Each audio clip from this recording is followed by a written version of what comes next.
Today's topic is current electricity. आज हम बात करेंगे इलेक्ट्रिक करंट के बारे में।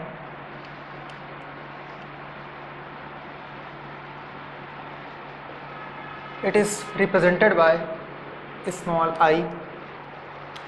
The formula for electric current is Q by T, or we can write dQ by dt. It means electric current what? It is the rate of flow of charge. It is the rate of flow of charge. So I is equal to Q by T, where Q is charge and T is time. So the unit for electric current is ampere, denoted by capital A. So we can write 1 ampere equal to 1 coulomb per second. 1 ampere equal to 1 coulomb per second. So rate of flow of charge is basically two types. One is positive and second one is negative. Positive charge अगर इधर की तरफ flow कर रहा है तो current हमेशा positive charge की डायरेक्शन में फ्लो करेगी। अगर निगेटिव चार्ज हमारा इस साइड फ्लो कर रहा है तो करंट हमेशा निगेटिव चार्ज के अपोजिट डायरेक्शन में फ्लो करती है।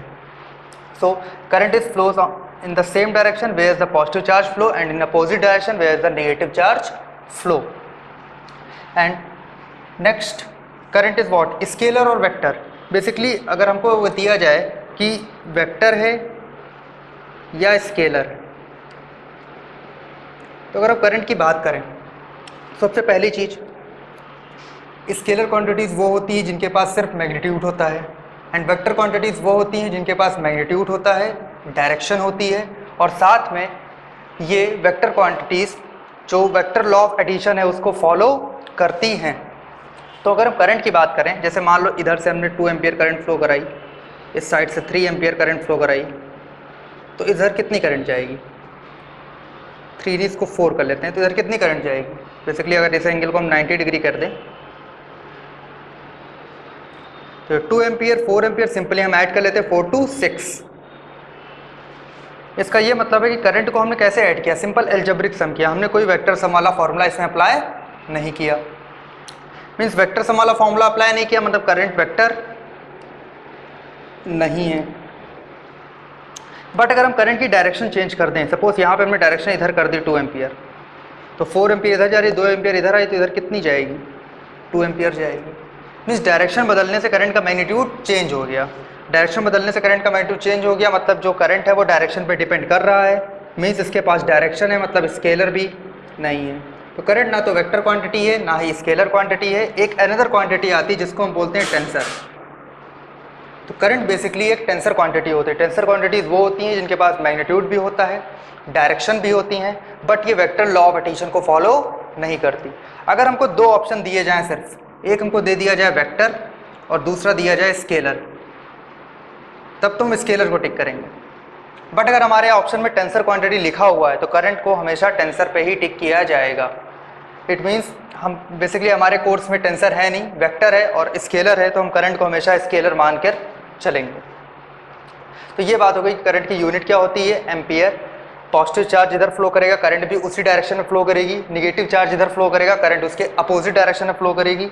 और करंट कैसी क्वांटिटी है? बेसिकली टेंसर होती है, बट हमारे कोर्स में टेंसर नहीं, इसलिए हम इसको स्केलर मानकर चलेंगे। कुछ और बातें कर लेते हैं करंट के बारे में।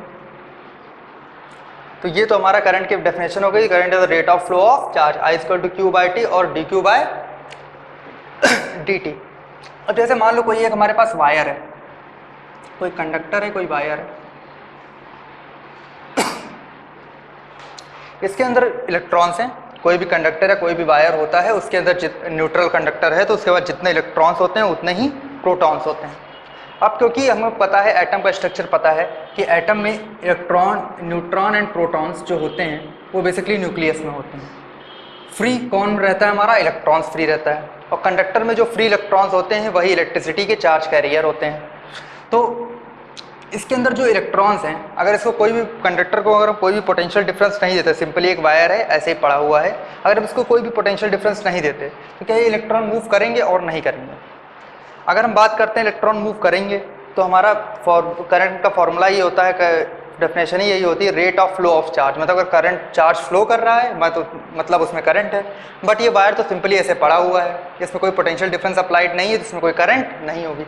बेसिकली होता क्या है, इलेक्ट्रॉन्स मूव करते हैं, मान लीजिए इलेक्ट्रॉन ऐसे गया, इधर गया, इधर गया, इधर गया, वापस वहीं पे आ जाता है जहाँ से उसने चलना स्टार्ट किया। तो इसके पास डिस्टेंस तो है but displacement zero. Net displacement कितनी है? ज़ीरो। तो इसकी नेट वेलोसिटी भी कितनी हो जाती है? ज़ीरो हो जाती है। नेट वेलोसिटी भी ज़ीरो हो जाती है। बेसिकली कोई भी ऐसा कंडक्टर है जिस पे पोटेंशियल डिफरेंस अप्लाइड नहीं है, उसके अंदर इलेक्ट्रॉन्स रैंडमली मूव करते हैं, बट मूव करने के बाद वो जहाँ से मूव करना स्टार्ट करते हैं वहीं पे आ जाते हैं, जिससे उसका net displacement zero, net velocity zero, जिसकी वजह से कोई भी करंट पॉसिबल नहीं है। बट अगर हमने इसको पोटेंशियल डिफरेंस दे दिया, इसको हमने एक बैटरी से कनेक्ट कर दिया, इसको पोटेंशियल डिफरेंस दे दिया, ये इलेक्ट्रॉन्स था, इधर की तरफ जाएगा, ये निगेटिव, ये पॉजिटिव, इलेक्ट्रॉन पे negative charge, so move towards the positive. अभी भी इलेक्ट्रॉन मूव ऐसे ही करेगा, इधर उधर उसी डायरेक्शन। बट अब जहाँ से मूव करना, इस पॉइंट से मूव करना स्टार्ट किया उसने, और थोड़ा आगे आकर के इस पॉइंट पे रुका, मीन्स ये जो पार्ट है ये उसने कुछ डिस्प्लेसमेंट किया, मतलब अब इलेक्ट्रॉन के बाद डिस्टेंस भी ट्रेवल कर रहा है, साथ में उसके पास डिस्प्लेसमेंट भी है, डिस्प्लेसमेंट की वजह से उसके पास वेलोसिटी भी होती है।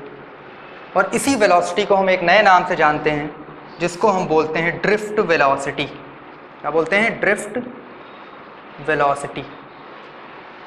तो जब भी किसी कंडक्टर पे पोटेंशियल डिफरेंस अप्लाइड कर देते हैं, इलेक्ट्रॉन को नेट डिस्प्लेसमेंट मिलता है, जिसकी वजह से उसको कुछ वेलोसिटी मिलती है, और इसी वेलोसिटी को हम बोलते हैं ड्रिफ्ट वेलोसिटी। बेसिकली जब ये कनेक्टेड नहीं था तो यहाँ पे जो इलेक्ट्रॉन का मोशन हो रहा था, ये हो रहा था हीट की वजह से।